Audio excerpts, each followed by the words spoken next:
Welcome to the Musical Center for the Arts. To avoid disruption, please turn all mobile devices completely off. We would like to remind you that photography and video recording is strictly prohibited. Also, take a moment and locate the nearest emergency exit to your seating area. Thank you.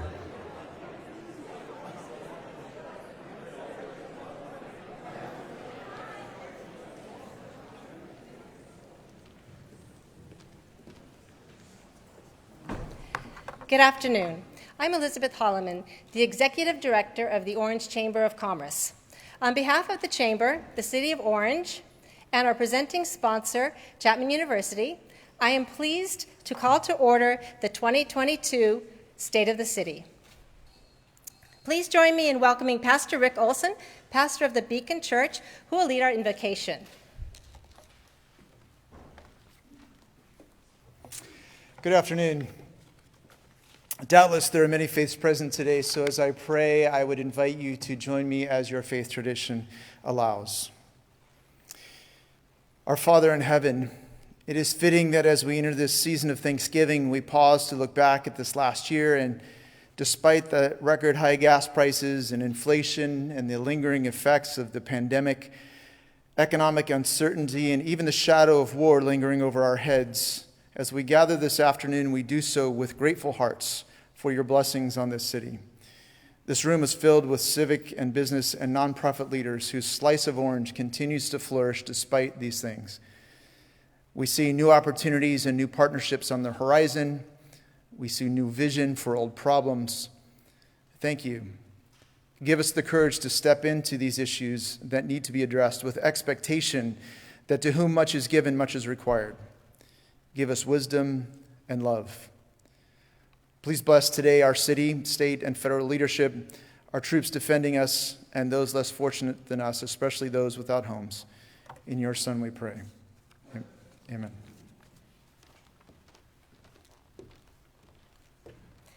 Thank you, Pastor Rick.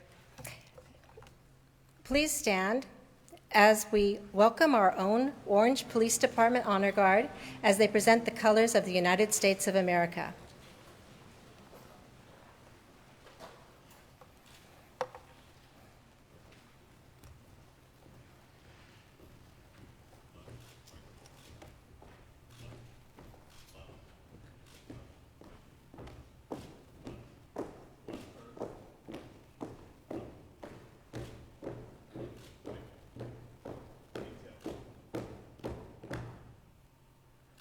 And please welcome Orange Chief of Police Dan Adams as he leads us in the Pledge of Allegiance. Please remain standing after the pledge for the national anthem.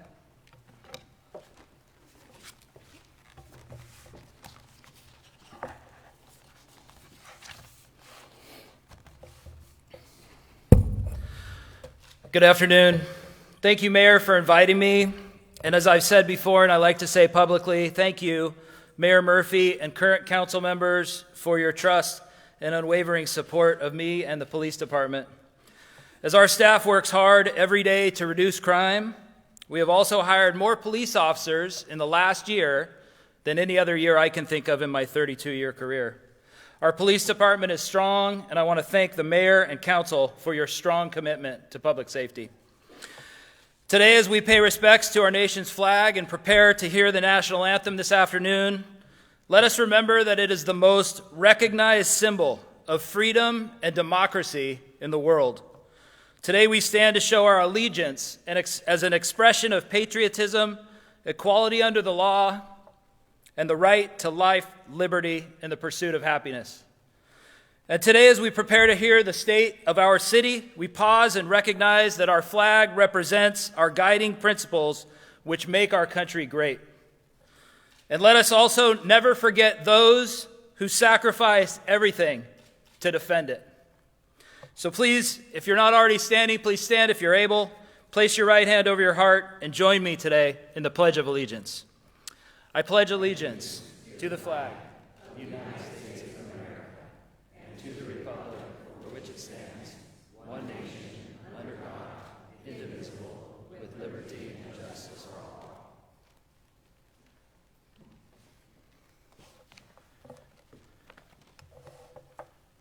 Thank you, Chief. And now I'd like to welcome the Wemberley Bluegrass Band, who will lead our national anthem. Oh, say, can you see by the dawn's early light what so proudly we hailed at the twilight's last gleaming, whose broad stripes and bright stars through the perilous fight o'er the ramparts we watched were so gallantly streaming, and the rocket's red glare, the bombs bursting in air, gave proof through the night that our flag was still there. Oh, say does that star-spangled banner yet wave o'er the land of the free and the home of the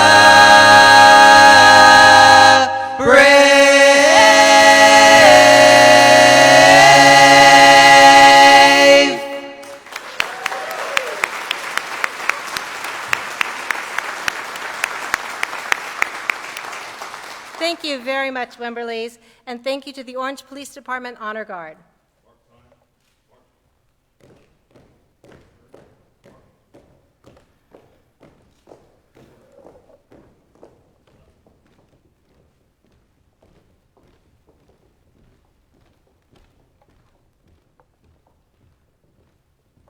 Please be seated.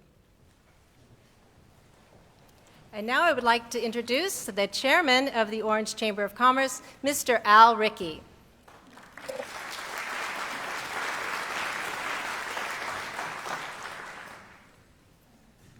Welcome, everybody. It's a great day in Orange. Let's hear everybody say that. It's a great day in Orange. One more time, louder. It's a great day in Orange. There you go. Okay, perfect. At this time, I'd like to introduce I want to thank Elizabeth, and I also want to pleased to thank everybody that joined us today. This is the 2022 State of the City, and we have some special guests I'd like to acknowledge. But let's hold our applause until I give the signal. Congressman Lou Correa, Congresswoman Young Kim, California Assemblyman Dr. Stephen Choi, Orange County Supervisor Donald P. Wagner, Orange City Council Adriana Barrios, Orange City Council Kathy Tavaleras, Orange City Council Anna Gutierrez, Lake Forest Councilman Scott Voigt. Let's hear it for them.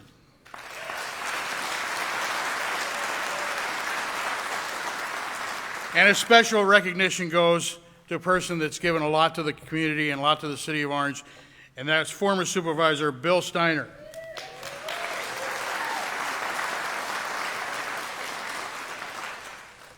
From the Rancho Santiago Community College District, Dr. Tina Ares Miller, Board of Trustee John Hanna, Student Trustee Ray Foley, Chancellor Marvin Martinez, and Interim President Enrique Perez. Let's hear it for them. From the Orange Unified School District, Board President Andrea Yakasami, Board Clerk Member Anna Page, Board Member Kathy Moffitt, and Superintendent Gun Marie Hansen. Let's hear it for OUSD. From Congresswoman Katie Porter's office, Michelle Wynn. From the California State Senator David Minn's office, James Black. From Katrina Foley's office, Maxwell Chavez. From Orange County District Attorney's office, Todd Spitzer, Rosanna Valez. And let's not forget the beautiful and talented Miss Orange, Victoria Johnson. Thank you all for joining us today. And of course, events like this aren't possible without the Chamber of Commerce. I'd like to thank the Board of Directors who worked tirelessly to put this event on, including the City of Orange, which would be Mr. Adam Schultz, Enrique Pavel, Paul Sitkoff. From the Chamber of Commerce, we have Gina Cunningham, Elisa Driscoll, Pat Buttress, Christine Montalea, Cynthia Quimbley, Rick Martinez, Angela Catali, James Gerard, and Connie Chan and Elizabeth Holloman. Thank you very much. We'd also like to thank Chapman University for their team, their caterers, their events, their parking, their facilities, and what a wonderful venue to have this at the Musco Center. We thank you very much for that.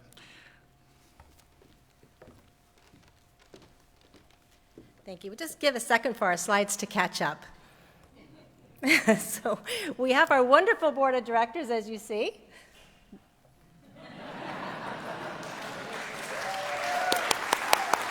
And I'm just guessing the next one's going to be the committee.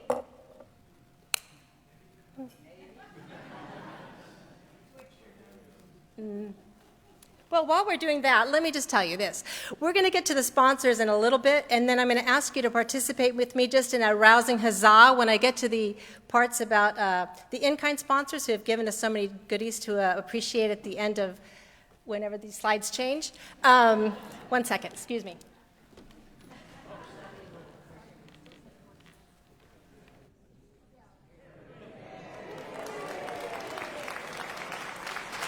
Perfect. Let's see if that's where we're supposed to be. Yes, it is. All right. It is my pleasure to thank our sponsors. A special thank you to our platinum sponsor, Santiago Canyon College. Yes. And to another platinum sponsor, SC Fuels. I would also like to thank our gold level sponsors, MS International, Providence St. Joseph's Hospital, and Integral Communities. And a thank you to our Orange Table sponsors, Payrunner Payroll, Orange Unified School District, Seven Gables, Orange Housing Development Corporation, Orange City Firefighters, City of Orange Police Association, SA Recycling, Pacific West Association of Realtors, and Children's Health of Orange County.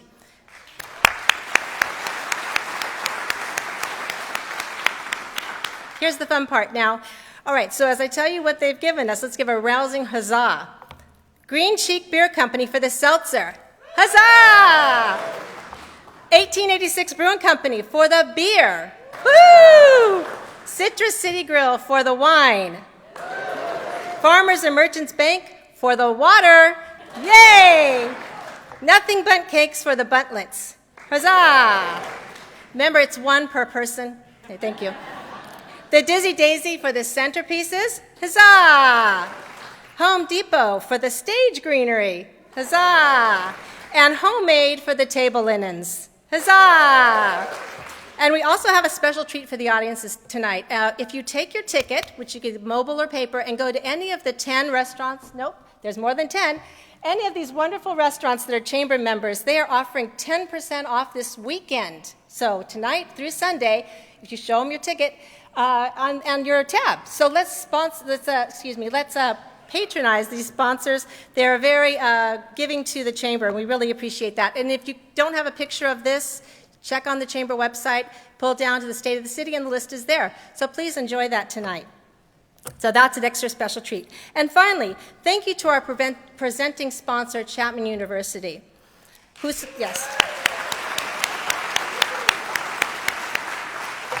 Chapman supports us in all of our events, from the May Parade to the State of the City, and without Chapman and all of our other sponsors, we couldn't bring you the fun and community building events that we are able to do because of them. So thank you very much, sponsors, all of you, and especially Chapman tonight. Thank you so much.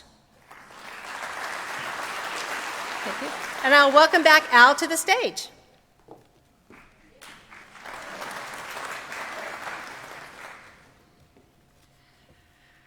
I would like to introduce our host for today, President of Chapman University, Dr. Daniele Struppa. Before assuming his role in 2016, President Struppa served as Chapman University's Chancellor, Chief Academic Officer for 10 years, and the Dean of the College of Sciences at George Mason University for 9 years. President Struppa is a mathematician. He's the author of 10 volumes, more than 200 peer-reviewed publications, and holds several patents in the field of signal processing or something, what the hell ever he does. He's a genius, let me tell you. President Strupa has received numerous awards, including a 2016 Cosarelli Award from the National Academy of Sciences and the Ellis Island Medal of Honor. He is also a member of the National Academy of Inventors. We have hosted Chapman University before in Sandu Center, but on Danielle's insistence, he allowed us, he said, why don't you have it at Musco Center? And we said, great idea, so here we are today. So thank you for that, Mr. President. So please welcome the 13th President of Chapman University, Daniela Stupa, to give us the state of the Chapman University. Daniela.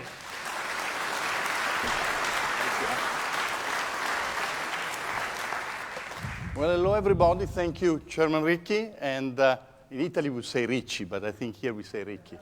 So it's a pleasure to see you all here. Wow, we have quite a crowd today, and it's wonderful to have you in our Musco Center. This is the second time I think that we host this event here, and I'm really happy about the collaboration we have with the Chamber of Commerce. So because you are our guest, I'm going to take a few moments to talk a little bit about what Chapman has done and where we are, and I hope you find this informative. The first thing that we always gloat about is our rankings. You know Chapman, many of you know Chapman for many, many years. We used to be a regional institution, and then 4 years ago we became what is ranked now as a national institution, and we've been creeping up in the ranking every single year. That's something we are very proud of, and I hope the city is proud as well, because we're really becoming a very visible presence in the national landscape.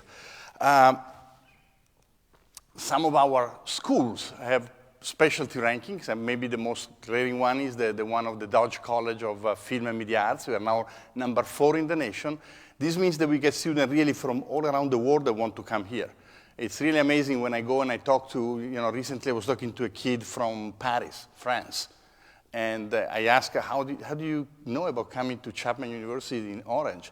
And he told me how the school counselors in Paris know about our film school, and when he expressed an interest in studying film and media, they told me this was the place to be. So it's really exciting, because this brings a tremendous group of different kids here with great experiences that enrich our community.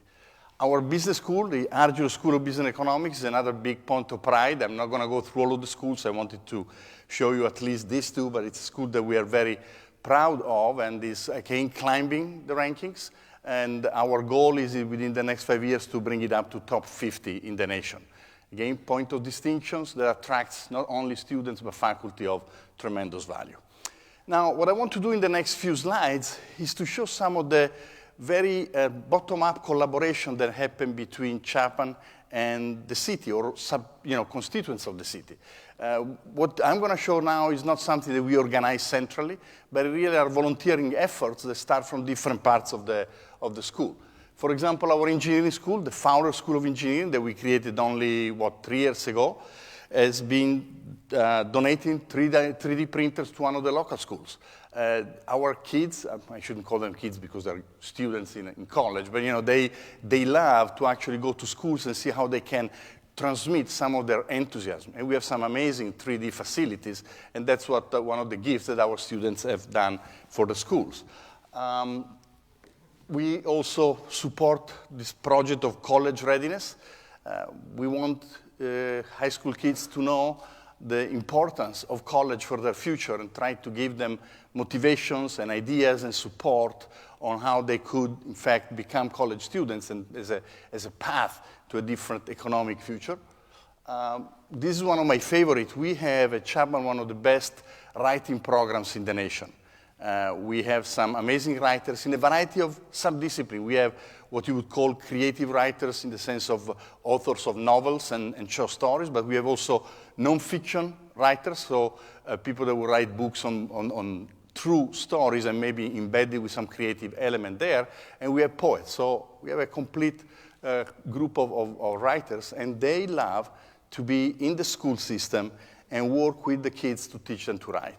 Now, if there is one skill that as a teacher myself I find of great importance, is the ability to write. And we see that in many cases, students get to college, they don't have that developed yet. So I'm really proud of the fact that our faculty is investing time and resources in doing this with our students locally.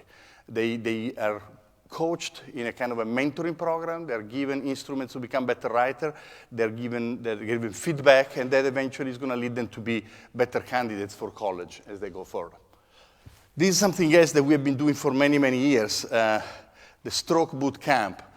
We have a phenomenal group in our physical therapy department. We have a doctorate in physical therapy at Chapman. And our faculty and our students, for free, provide help, as you see here in the slides, to stroke victims, and now, more recently, also to victims of long COVID. Something that at the beginning of the pandemic, we really weren't thinking about that. If you remember, the idea was that, you get this terrible virus, but then once you're out, you're out. Well, it turns out that's not so easy. There are lots of cases of people with symptoms that continue. And so our physical therapy program works to help individuals. Just last year, we served more than 40 individuals through our faculty and more than 90 of our volunteer students. So this, again, is not something that we mandate, but that the programs find it's useful and important because they give them a sense of the value that they can contribute to the community. Today we are here because of the Chamber of Commerce. So of course, I'm very happy to talk about our intern works, and in particular these LEO programs, Leadership and Entrepreneurs of Orange. It's very interesting, Joylene realized that even the best of our students may not have really all the instruments that are necessary to engage in a successful activity for nonprofits. So you may have the best intentions, but actually, how do you build up and run a nonprofit? And so she created this program with the help of her mentor at the Chamber of Commerce, and I want to express my gratitude to Connie, but also to really the entire community that is helping a program that, once again, is going to have more productive citizens once they graduate. So this is a very exciting initiative. And we have been staffing backpacks for elementary school students, about 100 backpacks at a cost of about $8,000 altogether during our summit. Every year we have an admin summit, staff summit, and also one of the activities that we do is this particular event. And finally, many of you may have participated to our fun evenings during the summer here at the Musco Center and in the piazza that is just outside, which is, I already saw there are lots of tables for you to celebrate after the end of the State of the City. This is something that the Musco Center and their staff offer because they think that that's one of their signs by which they celebrate being here in the community. We love being in Orange. Those of you who are parents of students may know that one of the things I always tell parents is that Chapman is a great university, but one of the reasons why they should send their kid here is because Orange is a beautiful city. And because Orange is a safe place, and we have a very good police department that maintains safety and that works very closely with our public safety. So we have a collaborative relationship that is very helpful. So I'm very happy when I see situations of this sort.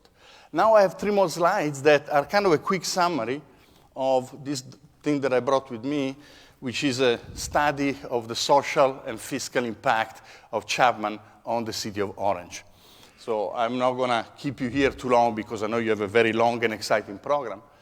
But let me talk about, first of all, the social impact. So this is something that we don't quantify. I mean, there is no money attached to this, but the numbers are very impressive. When you look at fieldwork hours in local school, 100,000. These are annual data. So every year, 100,000 of hours are spent by our students doing fieldwork in the schools. 60,000 hours of fieldwork, social fieldwork, again, offered freely to the community. We have a tremendous impact of our Francis Smith Center, which does counseling, mental health issues, again, offer either free or a very low cost. And finally, 100,000 hours volunteered by our Chapman student to the nonprofit organizations.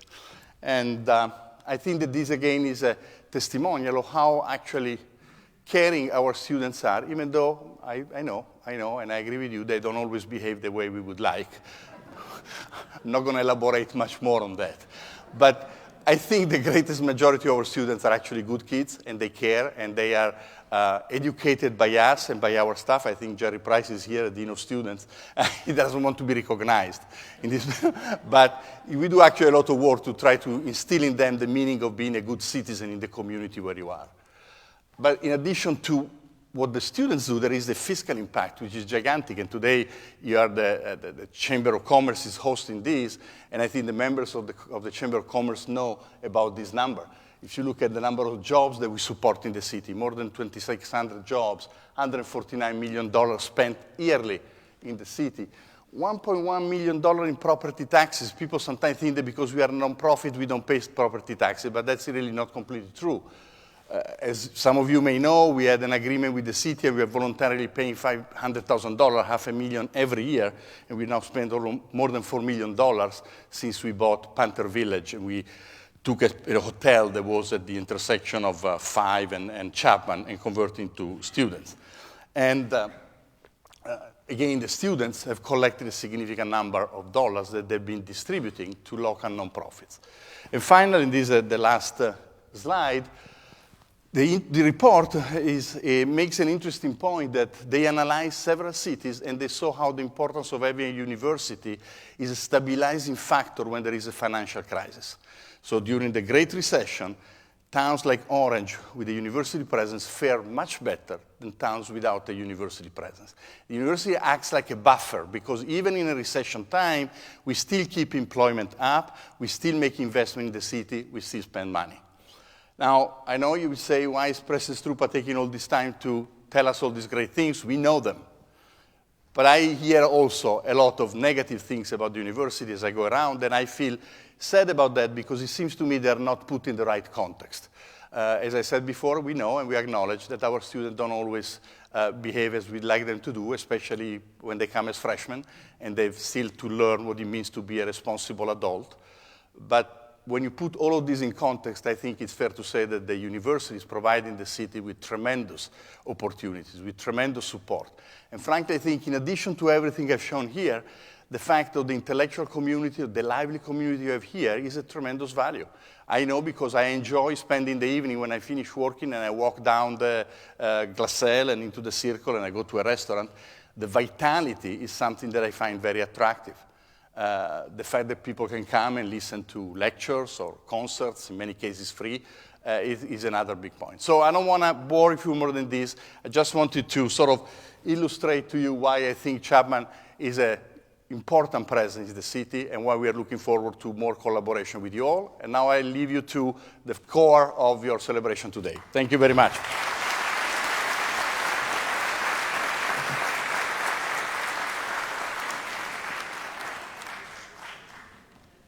We are proud to have Chapman University in the city of Orange. They're certainly an economic engine for us, not to mention the talent that they bring to the city. So as I finish my 5th year of my 1-year term as president of the Chamber of Commerce, I would like to introduce the incoming chair of the Chamber of Commerce, Elisa Driscoll.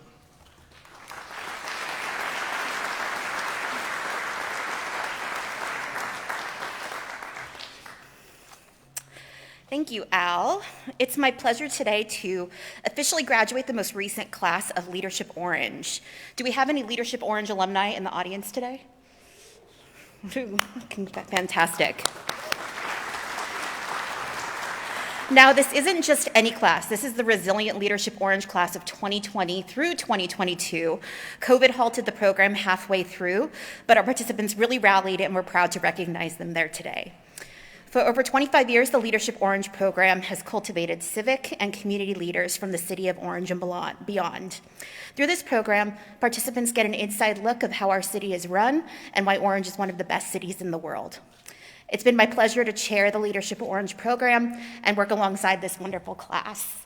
Now, would you please join me in recognizing our graduates?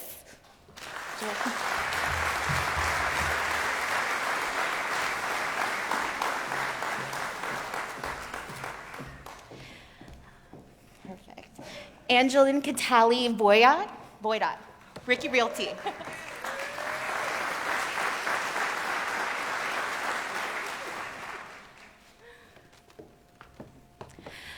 Daniel Jewell, SKB Cases.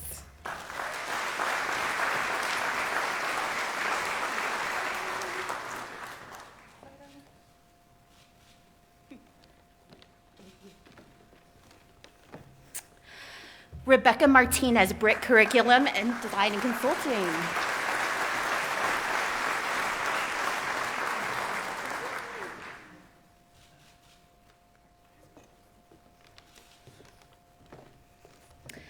And Rick Martinez, Brick Curriculum Design and Consulting.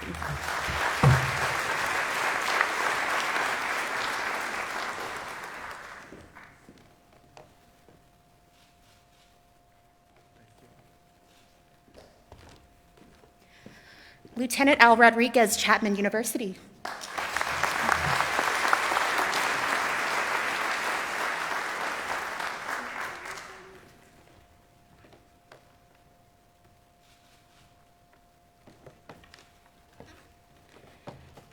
And Mike Giablanca, Wheel Warehouse.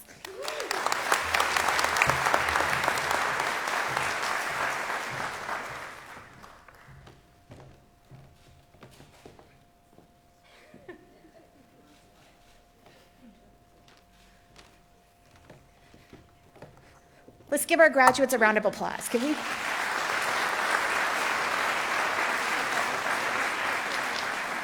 As Leadership Orange graduates, you now join a group of outstanding folks in our community. It's been a pleasure working with you.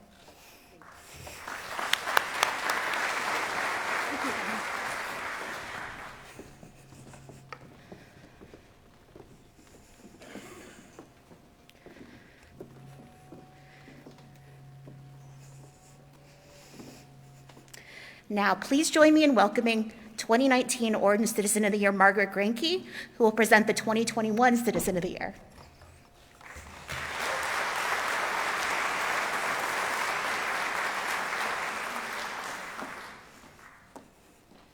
Hello, Margaret.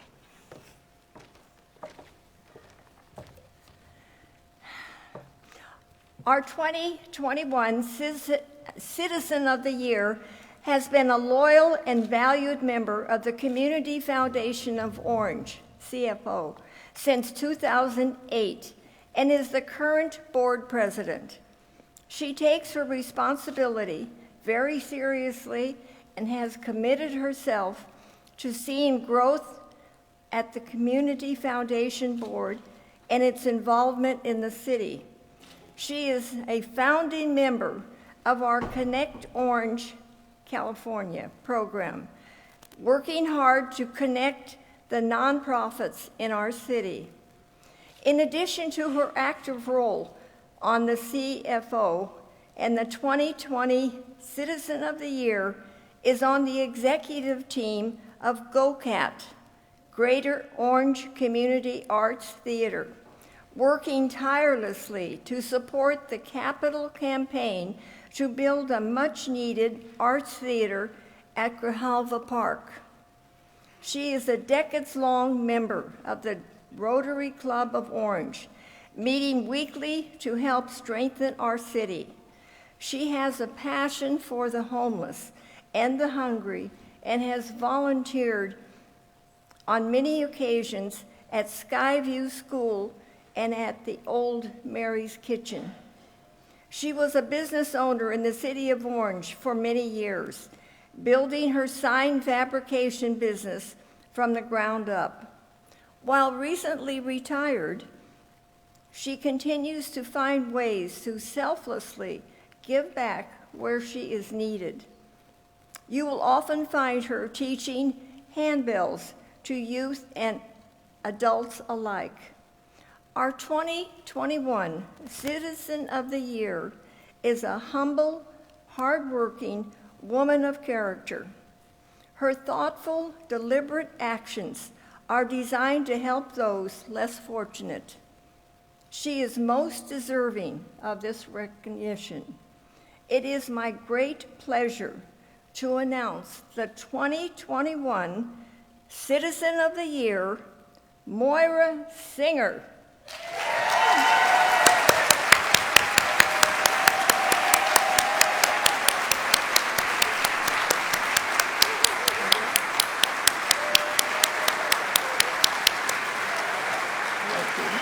Stand. You stand over there on the big feet, and she stands on the small feet, and then you post her picture.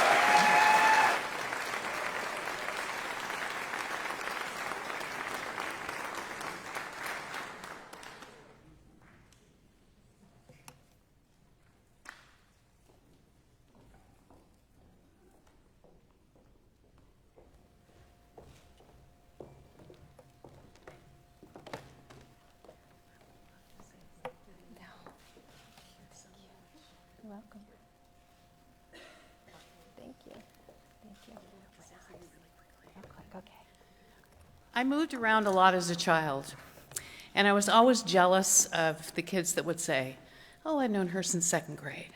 I've known him since 4th grade." Well, I'm happy to say that when we came to Orange, I decided I want to plant my flag here.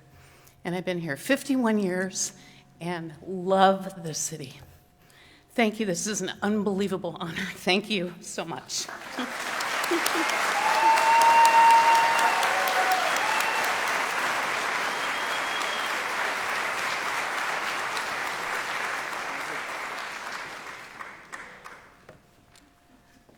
Thank you, Margaret, and congratulations, Moira. You deserve it. I would like to present the 2022 Business of the Year. The 2022 Business of the Year award goes to two very deserving parties who helped the citizens of Orange through the pandemic with their unflagging work and hard times. The demands placed on the hospitals stretched them to their limits and beyond, and they kept their doors open. They served our community with strength, compassion, and dignity. It would be impossible to find two more deserving large businesses than Providence St. Joseph's Hospital and Orange and Children's Health of Orange County, otherwise known as CHOC. For over 90 years, Providence St. Joseph's, founded by the Sisters of St. Joseph's, has been an integral part of our community, and our team is dedicated to providing compassionate, quality health care for many years to come. St. Joseph's Hospital welcomes generations of babies. They treat serious injuries. They invest in leading-edge technology. They research clinical trials to provide high-quality outcomes for patients. And most recently, they responded to the most serious pandemic of our lifetime. Thanks to a team of over 5,000 doctors, nurses, and caregivers and volunteers, the hospitals received national recognition for their array of specialty programs. For a second year in a row, the hospitals were named the best place to work in healthcare. St. Joseph Hospital invests in healthcare for the future of our community.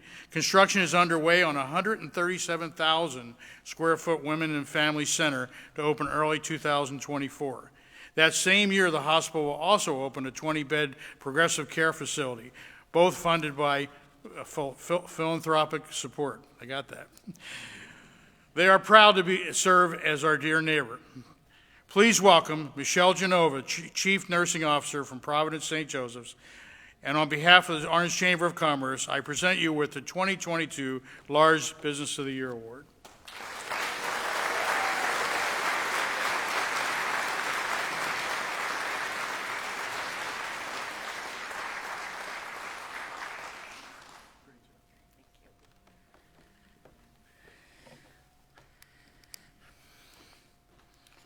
The second and equally worthy as the Large Business of the Year goes to Children's Health of Orange County. In 1964, Children's Health of Orange County, known as CHOC, is a pediatric healthcare system based in Orange County, based in the city of Orange. We've been committed to leading the health of children and providing exceptional service and innovative care. CHOC's growing community in the two state-of-the-art hospitals, Orange and Mission Viejo, a regional network of primary and specialty care serving children and their families in 4 counties. Consistently named one of the best places in the United States and the best children's hospital ranking from U.S. News and World Report. CHOC offers several clinical programs providing excellence in providing the highest level of health care to pediatric illness, and also at the same time research and innovation to give quality of life to the children that they serve. With more than 700 providers on medical staff and 250,000 children cared for every year, CHOC is proud to be rich in the history of the city of Orange and the focus on the future. And because this children's future are brighter than ever because of CHOC. Please welcome Jenna Jensen, the Chief Governmental Relations Officer from CHOC and representative of CHOC staff. On behalf of the Orange Chamber of Commerce, we want to present you with the 2022 Large Business of the Year. Jenna?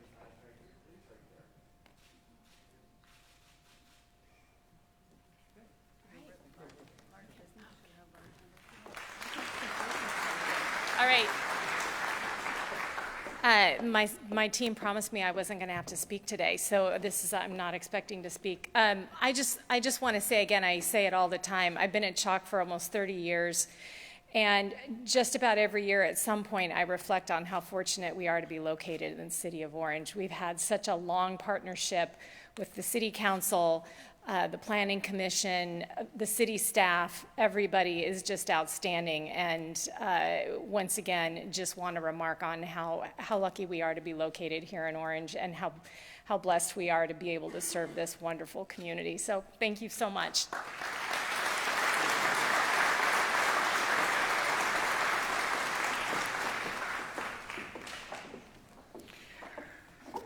Okay, now for the small business of the year. The winner is Payrunner Payroll Systems. On July 1st of 2002, Chris and Jeanette Horton took every dollar they had and they placed a bet on themselves. They used this money to start Payrunner Payroll. With a lot of long days and late nights, plenty of doors being slammed in their face, and determination, they were able to get Payrunner off the ground.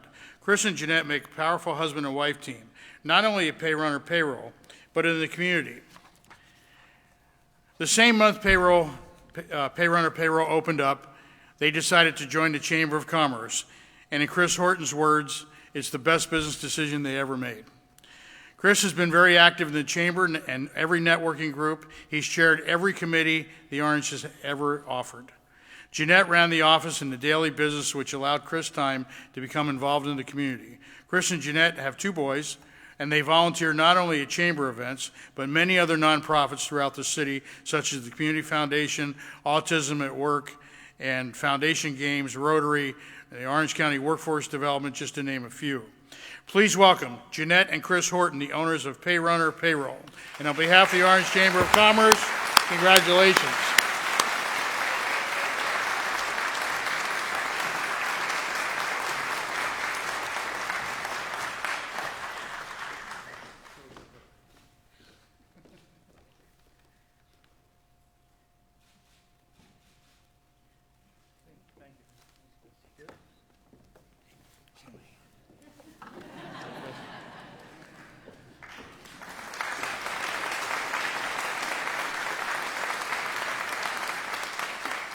Now, the final award goes to an Orange nonprofit. And this year, the nonprofit is awarded to the Youth Centers of Orange. The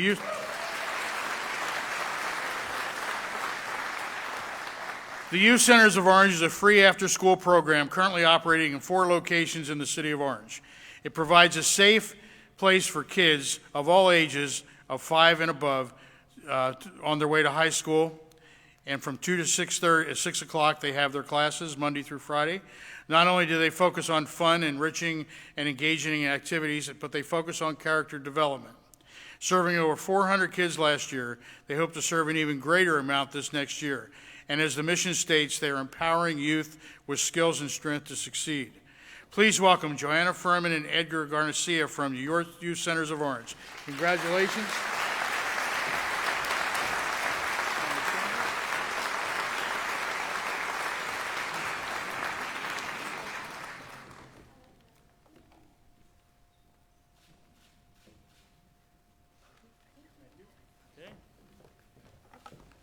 Congratulations.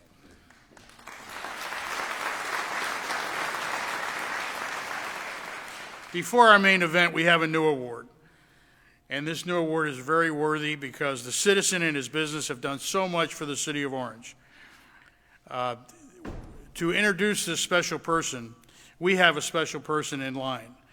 A former Orange policeman, a former Orange County supervisor, a former U.S. ambassador to the United Nations Agency in Rome, Italy, and the former director of the Peace Corps. Let's welcome the Honorable Gaddy Vasquez.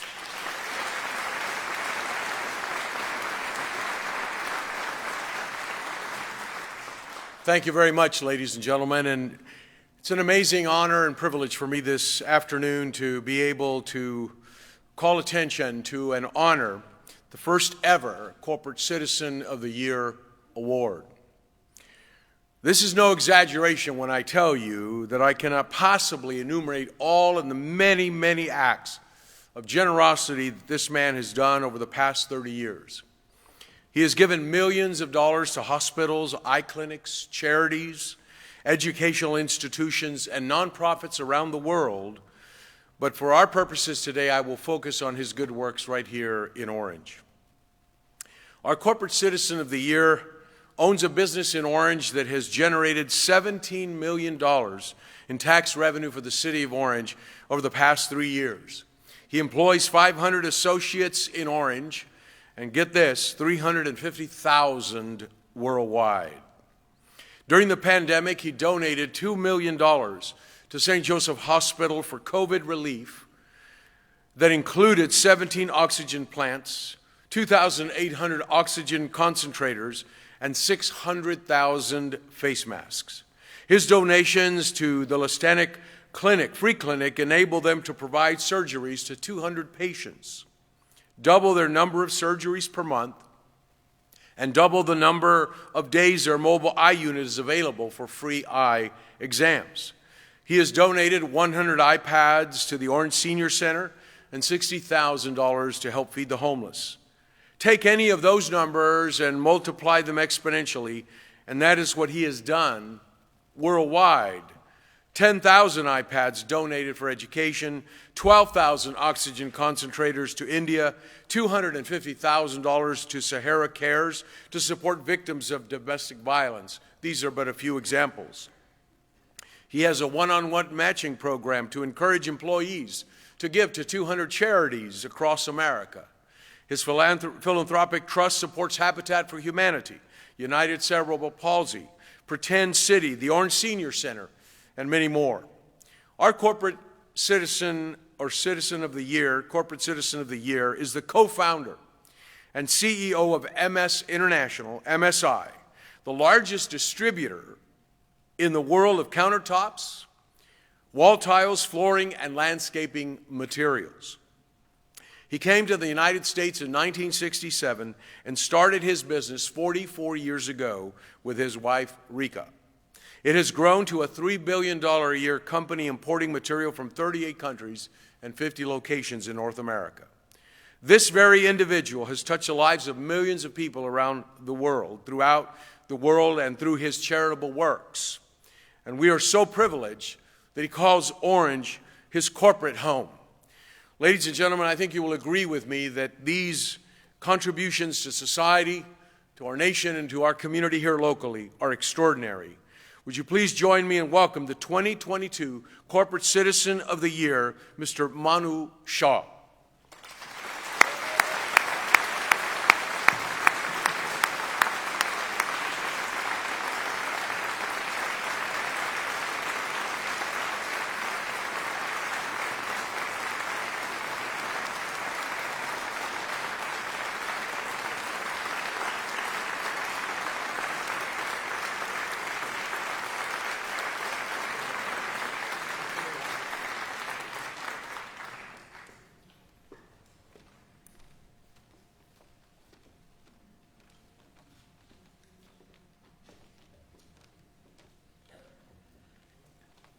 Congratulations, Mr. Shaw, and thank you for calling Orange your home. So there's a rule in the city of Orange, and that is you never follow Gaddy Vasquez because you just can't match it. Anyway, thank you, Gaddy, very much. So now for the main event, the state of the city. Our next guest was born and raised in the city of Orange. He's a hometown boy. He went through Orange Unified School District system, lived in Orange his whole life, and is dedicated almost his whole life to public service. He is our mayor. I'd like to welcome Mayor Mark A. Murphy.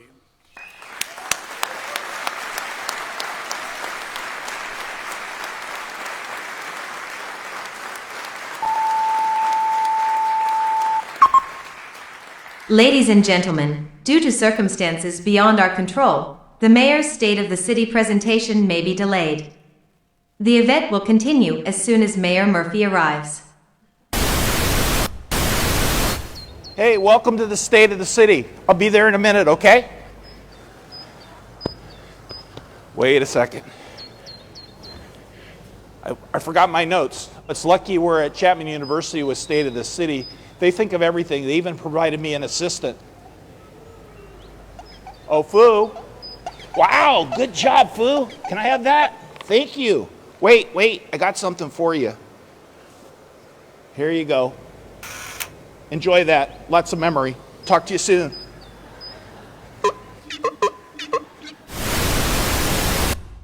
Ladies and gentlemen, please welcome Mayor Mark A. Murphy.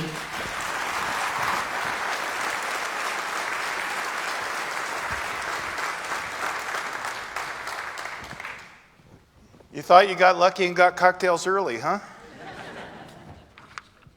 Listen, I want to say thank you first and foremost to Chapman University and the Chamber. And I want to congratulate all the recognition today for all the award winners. Pretty amazing stories, and it's what makes Orange who they are today. You can give them a hand.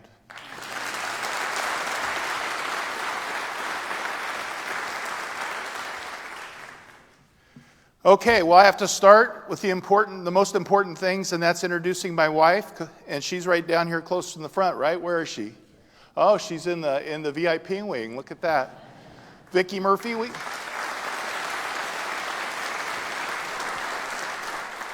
We were married 25 years ago at Monarch Beach, so that's my favorite beach in the county in case anybody asks you, all right?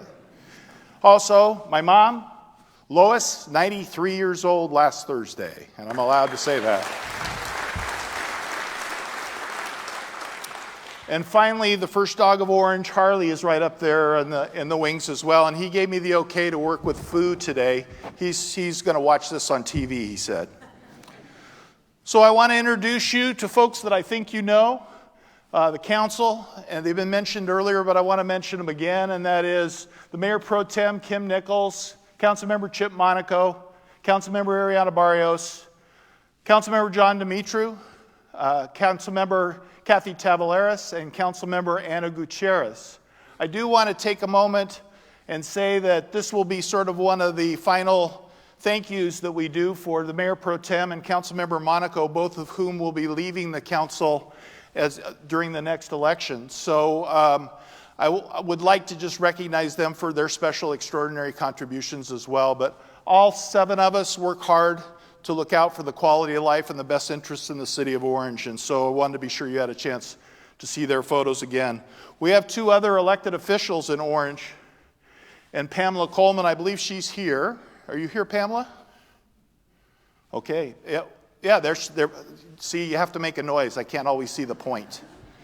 But Pamela's here. Our city clerk keeps everything in line, archived, and positioned correctly for our motion forward. And then another proud Panther, class of 75. Once a Panther, always a Panther. Richard Rome, our treasurer as well.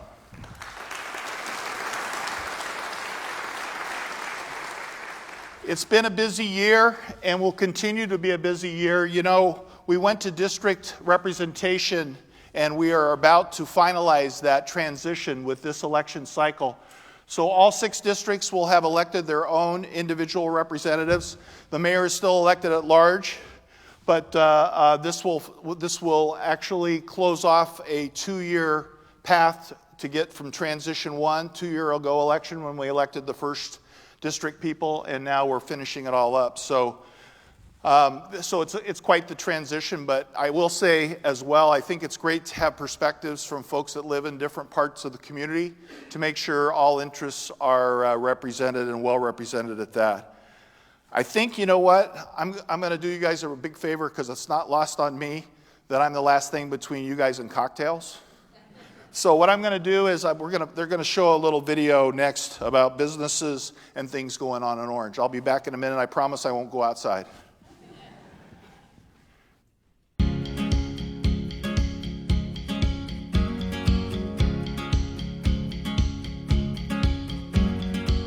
Orange is a city on the move. From manufacturing to retail, professional services to world-class medical care, our city is open for business.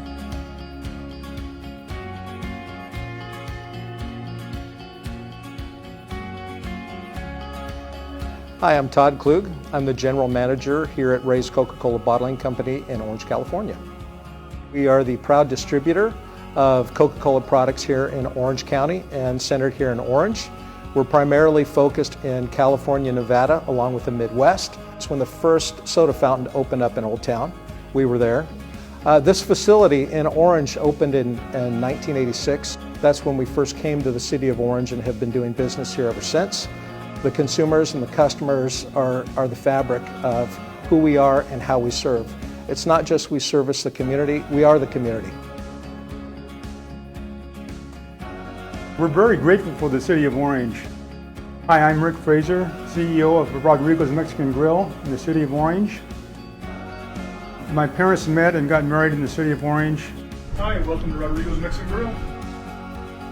And I introduced my dad to the owner of Don Jose's, opened up a Mexican restaurant in Cantella in Orange, and this is the location under the name Don Jose's, and then we transitioned over to the name Rodrigo's. Rodrigo's is very involved in the Orange community. We do fundraisers, we do charity work. If you need a fundraiser, just let us know and we can set something up for you. Our whole family is grateful for the city of Orange. It's a fantastic place to grow up. It's a great place to do business. Our medical community is on the move too. Both Chalk Children's and Providence St. Joseph are expanding to meet the future needs of our community. When finished, both of these new buildings will serve patients for generations to come.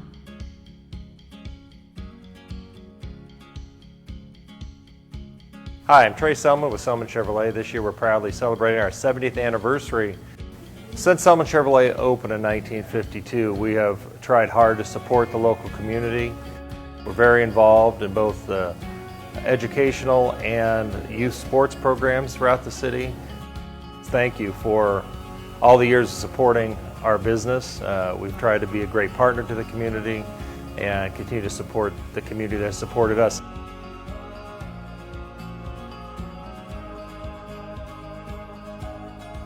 Hi, I'm Paul Shin, General Manager at Thompson Building Materials. We are a building materials supplier. We have been in business since 1962. We moved to Orange in 1969. We've been servicing our community for 60 years. We were recognized by the City of Orange as Large Business of the Year in 2021, and we could not have achieved that without all the great people in our community. We are a very proud business partner with City of Orange. We are all about relationship here. As we move into the future, our business community moves with us. Together, there is nothing we can't do. We are Orange.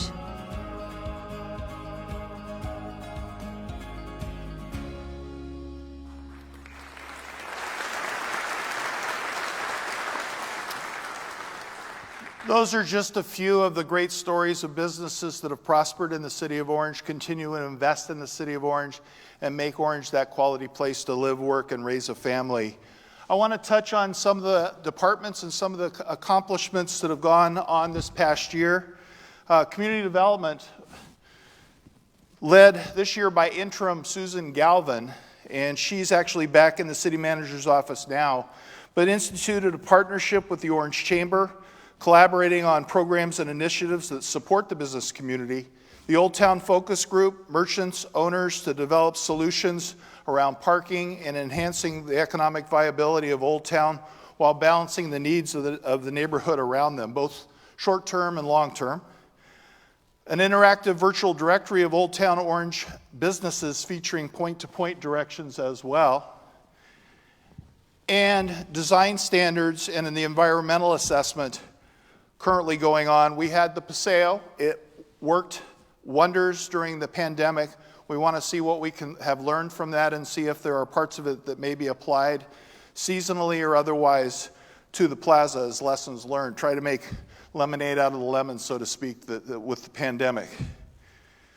There were a number of housing projects as well that have gone through the approval cycles and the rest. Valencia Gardens, groundbreaking is coming up. Catella Terrace, There's an allocation of home funds to the Orange Senior Housing for that 74-unit senior affordable project. The La Vida houses, that's home aid, 6 units in the conversion to workforce housing of 3 apartment centers in West Orange. So that's over 800 units of affordable and workforce housing just in the last year in the city of Orange. They extended and upgraded the web-based story map and walking tours of the Plaza Historic District as well.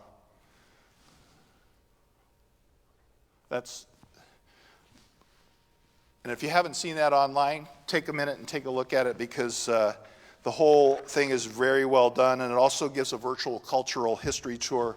On the one on the right is the Cypress Barrio.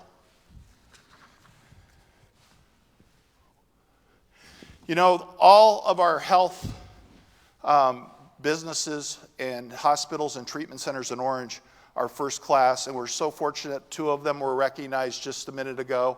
Well deserved, and congratulations to both of those. I want to say a special thank you to Jeremy Zock from Providence, and also Jenna Jensen. I know she's here in the audience somewhere, and I want to say thanks to her and her teams as well, Rachel Rolnicki and the rest. It's assuring to know that if you get ill, or if you have a family member or a friend that needs help, that you can get that world-class treatment in Orange. I do want to mention too, Chad Lefteris from UCI invited me over to visit a new health center for innovative therapies at UCI. Being a research hospital, they can do advanced research on new treatments, new solutions to deal with everything from Alzheimer's to cancer to COVID.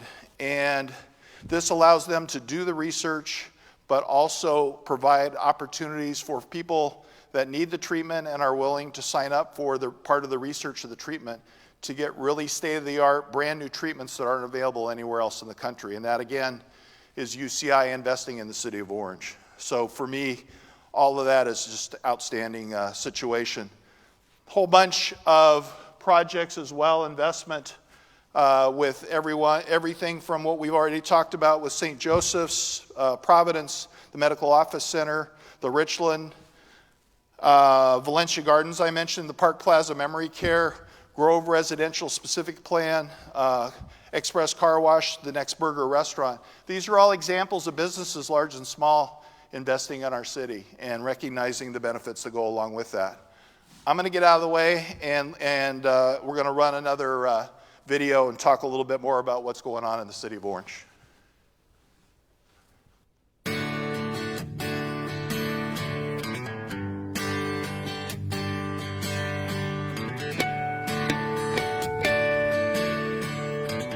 In a lot of ways, our city is like a beautiful garden. One generation tends it, and then hands the tools to another.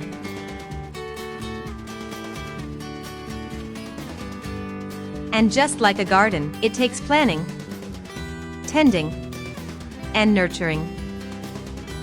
And sometimes, long-planted seeds will sprout and bear fruit when you least expect it. Nearly 20 years in the making. The new fire headquarters and Fire Station 1 complex is now open. The new state-of-the-art facility on Chapman Avenue and Water Street will provide the Orange City Fire Department room for updated firefighting equipment and training requirements. It will also provide the ability to adapt to future needs well into the 21st century. The building even includes a brand new Orange Fire Museum. The Orange Police Department just added 2 new positions. A homeless outreach specialist is now out in our community, making contact with our displaced population and helping them get off the streets. 2 new jailers are hard at work in police headquarters, keeping things orderly and processing arrested individuals into the Orange County Sheriff's Central Jails. Each of these positions used to require police officers that took them away from their patrols for hours at a time. At City Hall, the Planning and Public Works public counter has reopened after an extensive renovation. Technology upgrades and workflow enhancements will allow staff to provide even better customer service. The availability and use of water has become an important topic in California. Here in Orange, our Public Works Department is working hard to meet our current and future needs. Orange gets more than 75% of its water from underground sources. The production of 2 new wells, which will reach deep underground to tap the aquifers under our city, are currently in process. Recently, the presence of microplastics in our water has become a source of concern across our planet. The Orange County Water District has partnered with Orange to build treatment plants in our city. These plants will treat the water to remove these microplastics from our water before it is delivered to Orange Water customers. Improvements to public infrastructure beyond Orange will also provide benefits to our residents and businesses. Hello, I'm Darrell Johnson. I'm the Chief Executive Officer of the Orange County Transportation Authority, which is the county's transportation planning commission that's involved in all aspects of transportation here in Orange County. We've had a long, productive history with the City of Orange in making transportation improvements here, not only in the City of Orange, but in the whole region. A big part of our partnership with the City of Orange is Measure M2. A number of improvements have been made, local streets and roads improvements, signal synchronization improvements. We are working on improvements to the State Route 55 between the 405 and the 5, but we know that leads right into the City of Orange. It's a big, important arterial here in the center of Orange County. This past summer, the intersection of Prospect Avenue and Spring Street got an important safety upgrade. This intersection serves as the entryway to Grijalva Park. The newly widened street now has dedicated left and right turn lanes, and the sidewalk has been extended north to border the park. We welcomed back residents to Handy Park, which had undergone a 6-month refresh. A new prefabricated building replaced the old mobile building, and the overhead sail shelter was replaced with a shade structure in the picnic area. The parking lot was rehabilitated with new paving, lighting upgrades, and new pedestrian walkways. Keeping a 134-year-old city looking and working its best is not easy. It takes hard work, good planning, and people who are dedicated to seeing Orange through the 21st century and beyond. Orange is not just a place, Orange is all of us.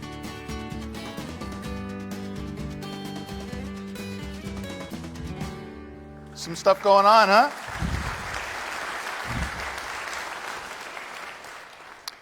You know, the reference was to our police department, and Chief Adams, who was out here earlier to deliver the Pledge of Allegiance, runs a department that's second to none in my humble opinion. Calls for service, almost 90,000 calls, and 911 calls, the percentage that are answered within 10 seconds is above 98%. They talked about some of the new positions, but we've also added 11 new police officer positions that will be filled over the coming weeks. And last year alone, just in the last year since I talked to you last, we've had 38 new hires, including 22 sworn officers and 16 non-sworn positions. So clearly we're on the move. National Night Out. How many are CERT qualified here in the audience? Raise your hand if you're CERT qualified. That's a Citizens Emergency Response Team opportunity, and the classes are going on now, and we'll continue again the opportunities there, as well as the Citizens Police Academy. The HEART team and BIKE team, they partnered with City of Orange Community Services, Public Works, Santa Ana PD, and the County of Orange Public Works to continue to conduct outreach and engagement to ensure safety at our parks, our city parks, and the water right-of-ways, and that's an ongoing effort.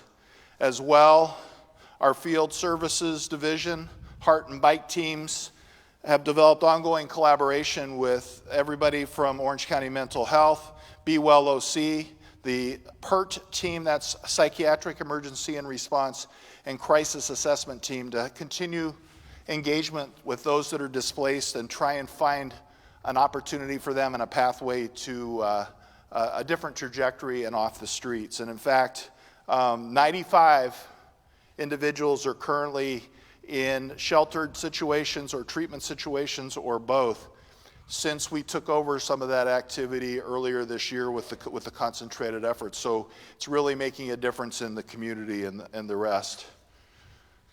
I could go on and on there, but I'm going to stop. I'm going to stop there, and I want to talk a little bit about the homeless, and I mentioned before, let's go back one slide. Sorry, Enrique. Thank you.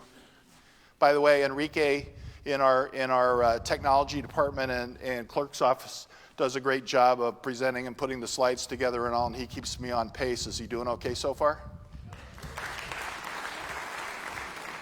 But the reason for this slide, I mentioned Be Well OC, but also Abound Food Care, the Hub OC, and countless other nonprofits have gotten involved in what a project I sort of refer to as the 517 project. And it is making a difference each and every day. Calls for service are down, but service to the community is up. And it's a winning combination. And I'm very, very appreciative to all those that dedicate, volunteer, and make that occur as well. So now we can go forward, Enrique. Thank you. I wanted to throw up some other nonprofits. You all probably know most of these and can probably tell the stories. But it's just striking to me when you look, and literally I could put 100 more up here. I just picked 6 that I've had somebody or involved with in the last 4 weeks, okay? All these are in the last 4 weeks. Orange Homegrown, 825 volunteers. What you may not know, though, is they've donated almost 30,000 pounds of food and $50,000 in CalFresh and Market Match funds for those that are hungry out of the farm, out of the farmer's market. And this is a partnership with Chapman University. Every Saturday when you come to the farmer's market, Chapman University is the host. And these folks are the volunteers that put it all together. I don't have to tell you about Assistance League of Orange. We talked about it last year. I see Margaret down front. She's smiling from ear to ear. But again, we know about Operation School Bell. We probably know about the thrift shop. But did you know volunteer hours this year, 39,000 of them. 39,000. And over almost $400,000 committed to charity. Quiet. They just go about their business and make stuff happen. Friendly Center, 780 households, $415,000 worth of food, and 296 families with ongoing assistance to try and make ends meet in a tough environment for them. The Less Than Act Free Clinic, they were mentioned earlier, 40,000 total visits for medical, dental, vision, 255 volunteers that provide services, professionals, and 140 volunteer students. And here's another individual that came forward when we needed help on the 517 project and said, hey, we can help you provide doctors for folks that need care down there.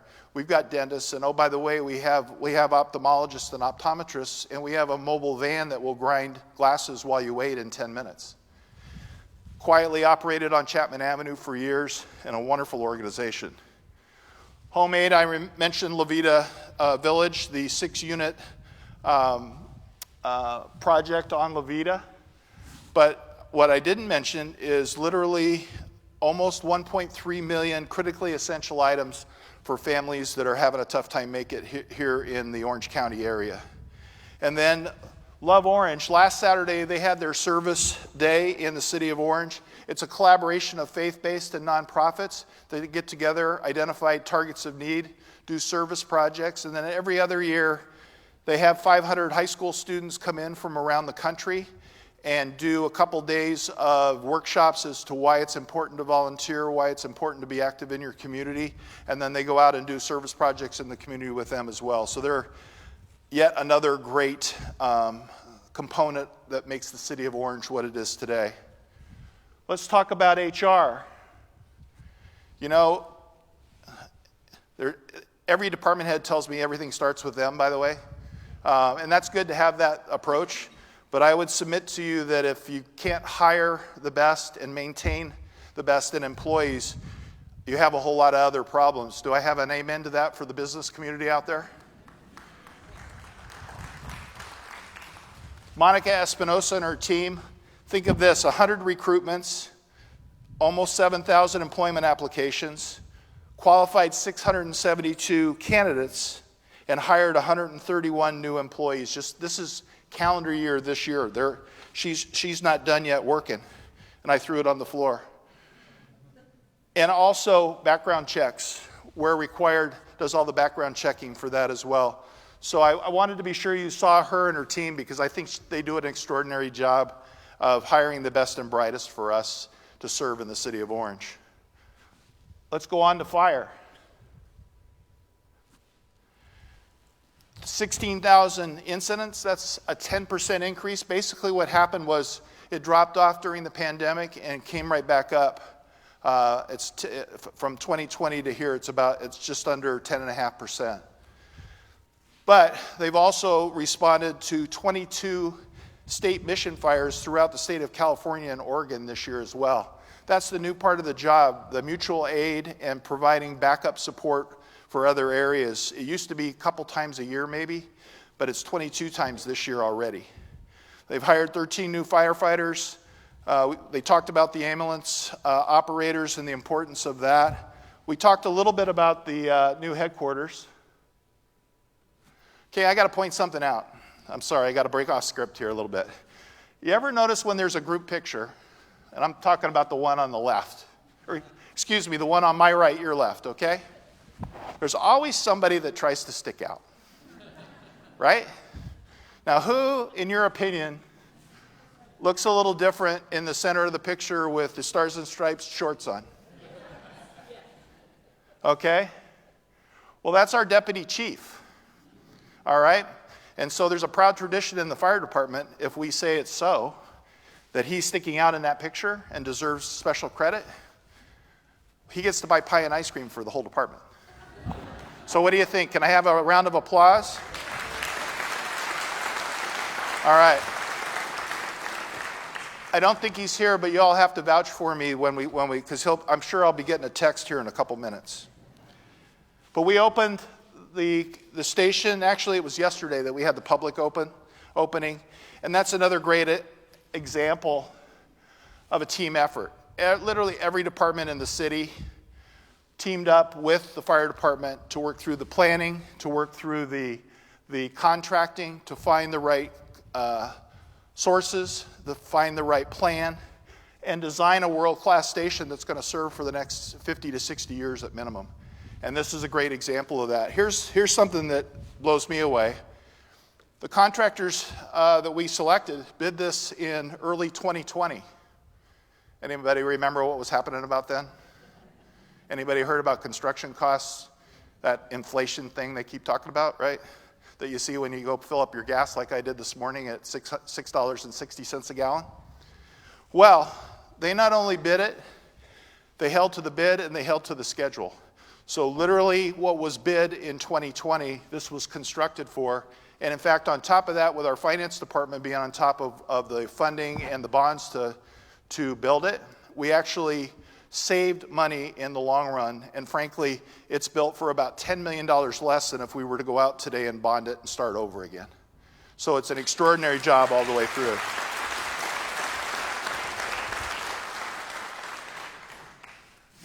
I do want to talk one other thing about the fire department. In the next picture, Querétaro, Mexico is a sister city of the city of Orange and has been for a number of years. And we donate our excessed, retired is a polite way to say it, but our rigs that are no longer able to provide services either legally or otherwise based on state regulation. We take those rigs as well as things as simple as turnouts that are no longer able to be used in, again, state requirements. You have to rotate those. Fire hose, ladders. Querétaro is a private fire department. There's no government funding.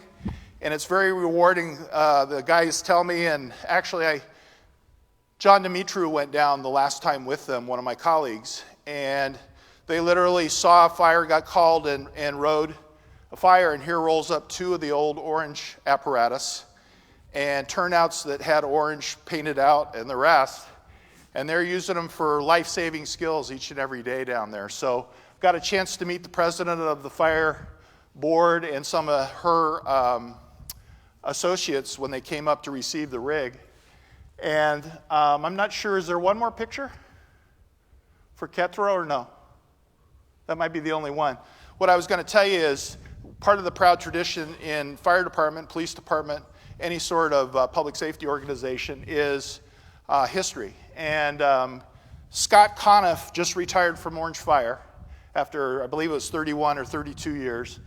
They dedicated this particular rig to him because his dad initiated the Sister City relationship and the exchange of fire equipment. Gary Conniff, is that right? Have I got that right, John? I see you down there now.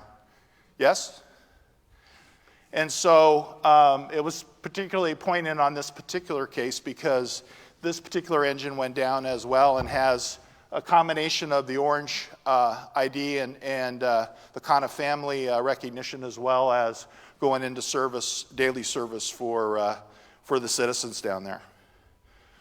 Well, who should we talk about next? Let's see. Let's talk about Public Works.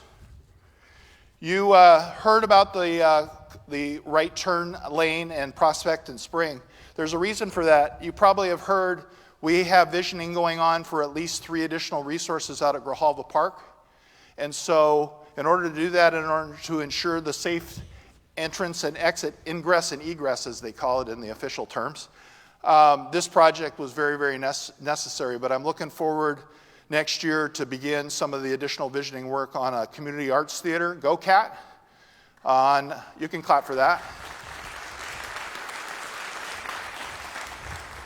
We have big shoes to try and fill some of because this place is pretty world class right here, don't you think, Musco? Yeah, but you can, yes, you can clap for that too. I agree. But also a combination, a multi-generational community center with library resources, exercise resources, meeting facilities, and the rest. And then also there's a move afoot that folks would like to have some sort of a skate park in Orange, and there's space on that particular facility for that as well. These are projects that will require private funding as well as public funding, but it's, again, things that are on our scope moving forward, and we'll see which comes first and how quickly we can get rolling on that. I digress just a little bit. Don't worry, Leslie, I won't leave you out, I promise. But a bunch of other things that Public Works is involved with, but stuff near and dear to my heart. Over 90,000 square feet of graffiti have been removed in the public right-of-way this year. 12,000 square feet of sidewalk, 3,500 linear feet in curb and gutter, ramps, 1.4 miles of sewer replacement. And I'm happy to say, and it comes with OCTA as well, Orange County has the absolute best pavement condition index in the state, and we're in the top 25% as well. And that's Public Works at their best with a rating out of 100 of 82.7. So I guess that, if I remember correctly, that's a B, right? Just barely. So we got still opportunity for improvement, but we're working hard at it. I'm glad to see OCTA up there. If you want to think back, where were you in 1972? And don't say I wasn't born yet, okay? 1972, OC Bus started, or what was the premonition of OC Bus. 5 buses leased to serve the entire county of Orange in 1972. They ran on diesel, smelled really good, I bet. And you know the air conditioning? It's mechanical. You open the windows and drive 55 miles an hour. Move forward 50 years, alternate fuel, electric buses, 500 plus buses serving on any particular day. So we got together a week ago Monday, and there's the current board, a number of previous board members, and I'm not sure if I can see him in the picture. I think he's over on the right. The original leader, I believe he had CEO as a title. Daryl Johnson's the CEO now, but back then he took over at the very first establishment of the bus service in Orange. He flew in from New Zealand so he could celebrate with us, and it was really, really special.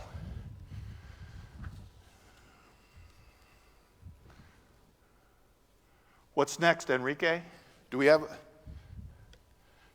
Wait a second, I think we might have... Do we have a video? Sorry, I'm lost. Look at that. See, we got a video. I'll be back.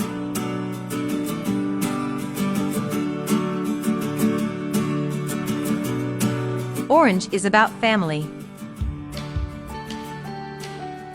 Orange is about community. Orange is about caring for our past.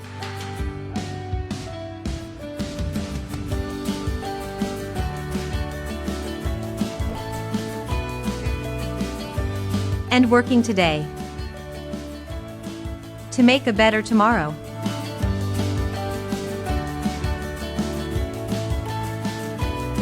Our parks are among our city's crown jewels.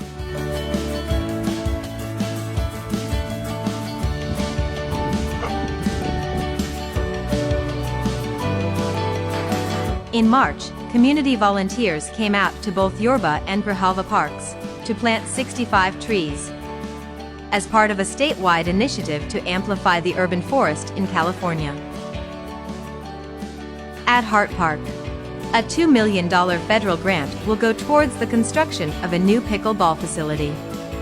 This project will also include lighting, a fitness circuit, walkways, and other new amenities.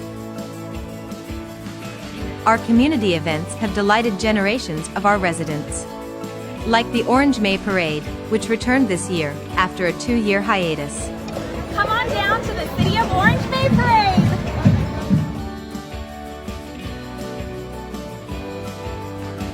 Or our concerts in the park, treats in the streets, the Orange Public Library Comet Convention, or our tree lighting and candlelight choir procession.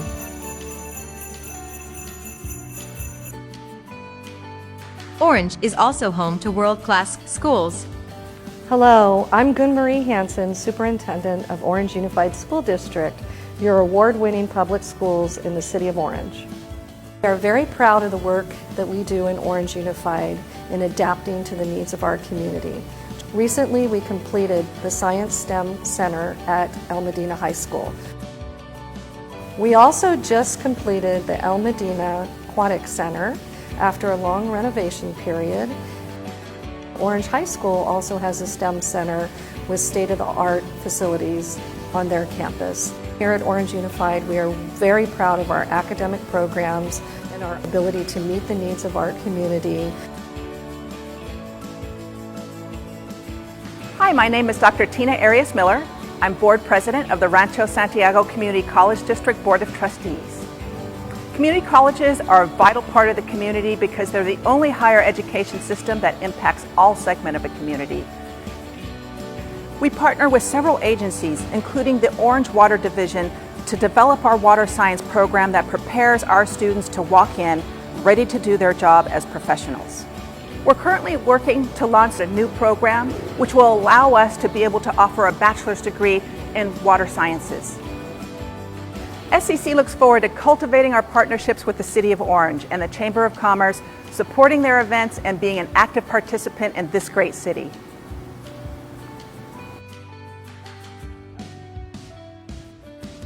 Hi, I'm Armand, and this is FU, and we're here today at Chapman University. FU is not only used as public outreach, we also use FU for research in an effort to explore the different facets of computer science, engineering, and data science. We hope to bring students into our campus and explore other facets that we can use with FU, along with creating an awesome environment for those who are curious just to come and learn and explore. Our community, vibrant, alive, and full of possibilities. We are Orange. Welcome home.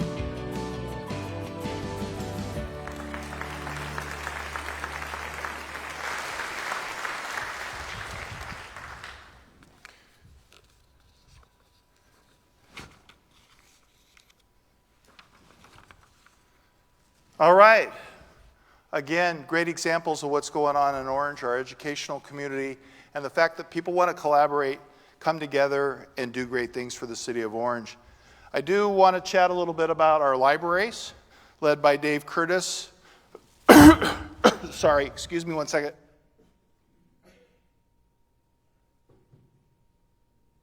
There's supposed to be some water around here. Wait a minute.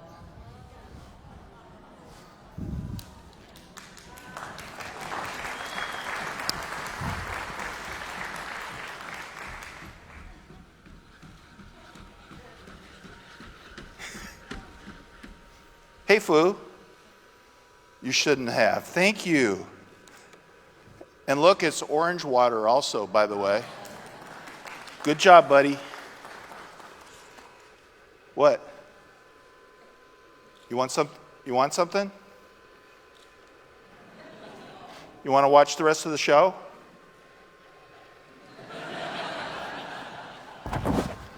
There's an old story about not doing things with animal acts or children, right? You've been talking to Harley again, my dog, haven't you? Okay, here's a little memory chip for you. You got it? Hold on. Open up again. Try it again. There you go. Take it with you, all right? It's good to see you.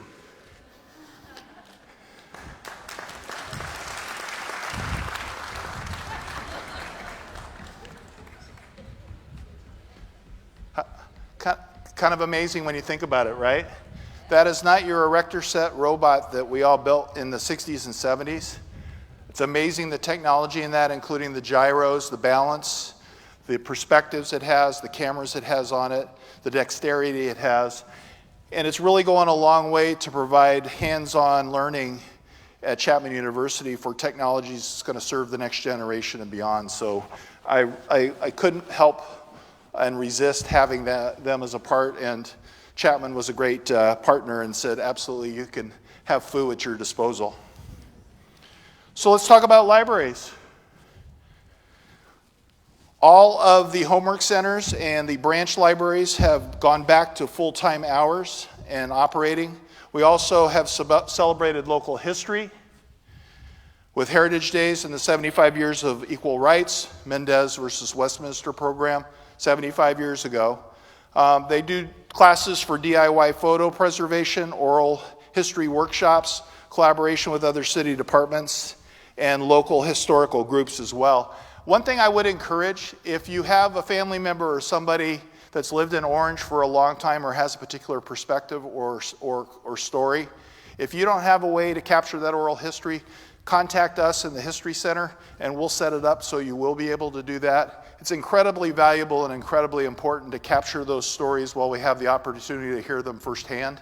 And I would encourage you to do that. Our archives are growing dramatically, but we want your help in making them get that much bigger as well. Volunteer hours, I keep harping on it, but to me, these numbers always astound me. In all departments in the city of Orange, the grand total so far is 12,133 volunteer hours. These are people that take time out of their own lives to come work at library, fire department, behind the counters, police department, et cetera, et cetera, et cetera. And I just want to say thank you to those of you in the room that do that. Thanks for what you do. We also have an adult literacy program that has had 358 session hours so far and continues to provide a very important service for those that are improving their skills, improving their abilities to be more competitive at work and in life in general. So with that, Leslie, remember when I promised I wouldn't forget you? Oh, look, it's community services. I'm going to give a commercial right up front, and that is there's a special event October the 21st, Monday night. John Dimitri's smiling because this is in District 2 at El Camino Park. We're doing a movie night. It's the first one of those that we are trying. Obviously, we like our special events, whether it's 3rd of July, concerts in the park that you saw earlier, treats in the streets, Veterans Day, tree lighting, all those are back.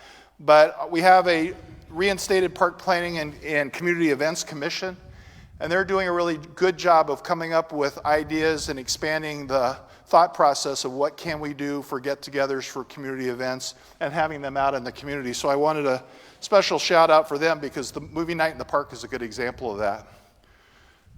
We talked about, and Congressman Correa, I believe, is here, or representatives are here. I just wanted to say thank you again for the Hart Park monies. It's incredibly important. Hart Park's one of the jewels in our community.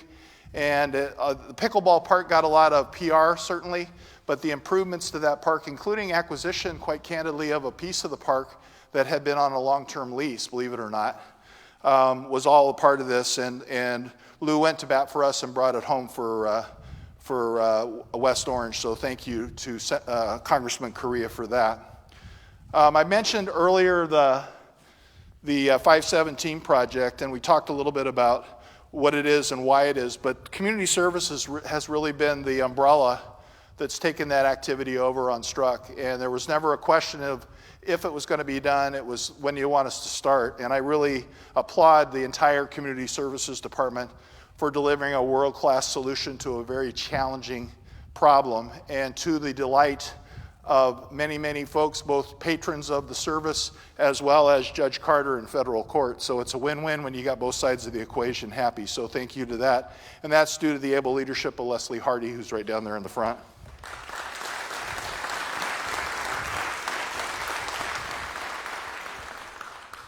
Next up, I believe, yes, it's time for talk about city clerks again. I talked about Pamela earlier and some of the things going on.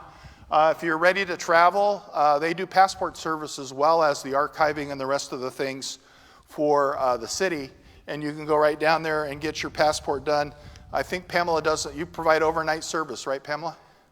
No, I'm joking. That was a joke. She just ran back to try to see if she could try and get things started. Launched a new website. The ability to communicate more effectively with more people goes without saying. And the website with a streamlined design, as well as the access points that are available. And also, I don't have my phone on me, I left it in the back. Does everybody have the 24/7 app on their phones? If not, please put it on and please communicate with us. If you see something that needs our attention, or if you see something you think is a good idea, take a quick photo of it. You can do it anonymously, or you can do it with looking for a response and the rest. And if you use that app, it will get out to any one of the departments involved on a very timely basis for reaction purposes. So it's something that's very helpful to us. It just expands the eyes and ears for everybody from all the departments of the city, which can't be everywhere at once, 700 or so people, right? But with all of your help, it just broadens that out, and the response times are really amazing. I think this year so far it's about 1,500 individual requests, and the typical turnaround time is less than 2 days. So you see something, graffiti, it's a great example for that. Something that is parked too long, something that needs attention, trip and fall, safety hazard, anything. And if you see good stuff, we like those too, right? So go ahead, take the pictures and the rest, and please help us make the city of Orange even that much better. With that, we'll go on to another important department. Will, this is the picture you wanted me to put up, right, Will? Will Colbaugh leads our finance and administration departments. He's also an assistant city manager. Anything you can think of and a bunch of things you won't think of. Utilities, business licensing, purchase of anything, payables of anything, transportation occupancy tax, both collection and audit, and even implementing new programs like for short-term rentals. And by the way, this particular program, a bit controversial, but people are registered. We have a code of conduct that they're abiding by. The calls for service have gone way down, and it also has delivered almost $600,000 in TOT tax to the city of Orange just since its inception this year. That's 125 locations, almost $600K. So it's a win-win-win, but it's something that is challenging to start and get through, and I appreciate all of the effort from the finance and administration departments to try and make that as smooth a process as possible. Now, Gary Sheets is probably sitting there going, he said, everybody except for me. So we saved Gary Sheets. He wore his special tie that day. And he's our city attorney. And with the turbulence of the times, with a pandemic, with the state trying to take away all the responsibility and rights, I'm sorry, I've had my back to you guys, I apologize. But all the rights away from us being able to make sure that Orange stays a community that people want to live in, people want to invest in, people want to raise their families in. We throw an awful lot of responsibility on Gary Sheets and his city attorney's team to draft ordinances, and sometimes the council has a great idea or vision, but we have absolutely no clue how you can do it legally. And we're not suggesting anything illegal, but what I'm saying is you've got to take a concept that is sort of like a bowl of fruit and figure out how to make the fruit salad out of it and make something that will actually work and actually stand up in court. And whether you talk about the state actions that I mentioned, whether you talk about short-term rental ordinance that I mentioned, whether you talk about the court cases around the 517 project, Gary and his team were always there, and I would submit he's one of the keys to why we are where we are today in the city of Orange. So Gary, thank you very much.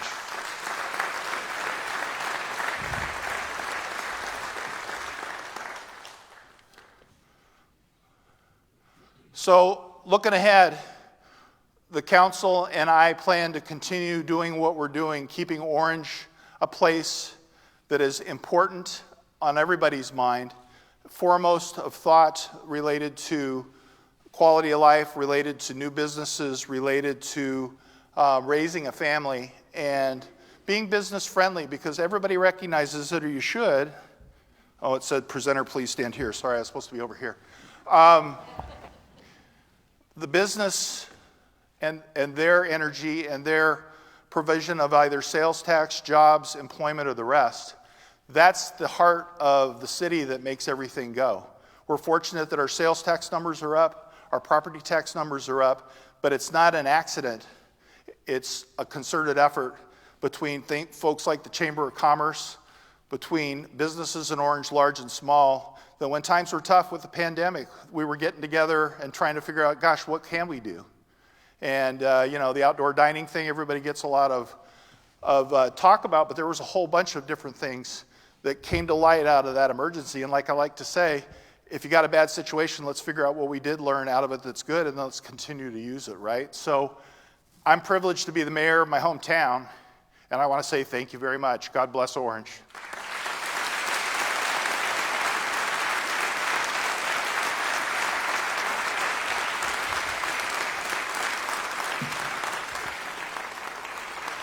And one more hand for Fu.